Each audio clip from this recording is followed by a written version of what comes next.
Bom, Jandira, você é formada em artes cênicas pela USP, né, na Escola de Arte Dramática. Quando que você se descobriu atriz? Me descobri, eu não sei se eu me descobri. Eu desde criança assisti muito teatro, porque eu sou de Santos, uma cidade que sempre teve bastante teatro amador. Teve uma pessoa muito importante em Santos, que foi a Patrícia Galvão, que fazia um tipo de teatro bastante moderno para a época, não só para Santos, em geral, né? E então, desde criança que eu via muito teatro. E eu sempre me interessei de saber como é que aquilo funcionava, qual era o truque, porque claramente é um truque, né? Então aquela caixa mágica, aquela coisa, aquilo sempre me interessou. Mas eu nunca pensei, aquela coisa que as pessoas dizem, desde criança eu queria... Não queria ser atriz, nunca me passou isso pela cabeça. A minha ideia era fazer letras, porque eu sempre gostei de literatura, continuo gostando. Talvez fazer depois da faculdade ainda, ficar na faculdade como professor e coisa e tal. Mas aí, de repente, comecei a fazer um grupo que na época existia uma coisa chamada Jogral. Não sei se vocês são desse tempo, acho que não, ninguém aqui é desse tempo. De uma coisa chamada Jogral, que foi criada no quarto centenário de São Paulo. Eles fizeram um grupo de homens que declamava junto. Era lido, os poemas, tal, era uma coisa interessante.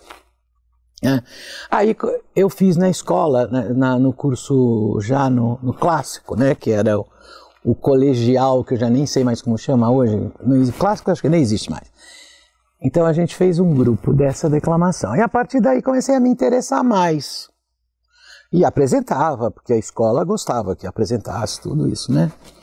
E aí quando eu entrei para a faculdade de letras, na faculdade em Santos tinha um grupo que era dirigido, quando eu entrei, pelo Carlos Alberto Sofredini, que é um autor de teatro, né? Bastante conhecido e premiado. E então aí eu fiz a primeira peça que eu fiz foi Vestido de Noiva, do Nelson Rodrigues, que era dirigido pelo Sofredini. Aí me entusiasmei e fiz.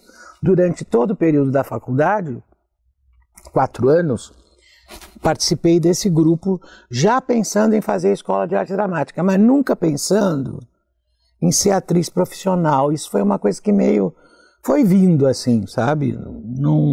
A minha ideia ainda era, eu acabei a faculdade e fiz a escola de arte dramática, ao mesmo tempo eu fazia pós-graduação em literatura portuguesa, porque a minha ideia era continuar mesmo na literatura.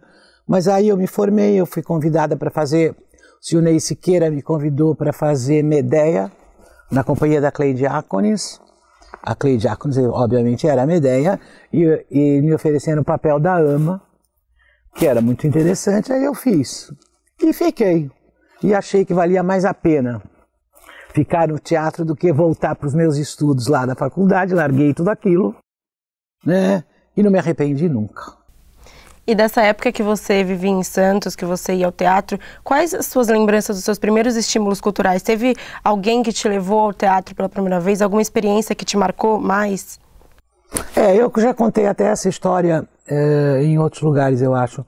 Eu vi quando eu devia ter 10, 11 anos, talvez, não tenho certeza de idade, uma peça, Procópio Ferreira fazia uma peça que chama Esta Noite Choveu Prata.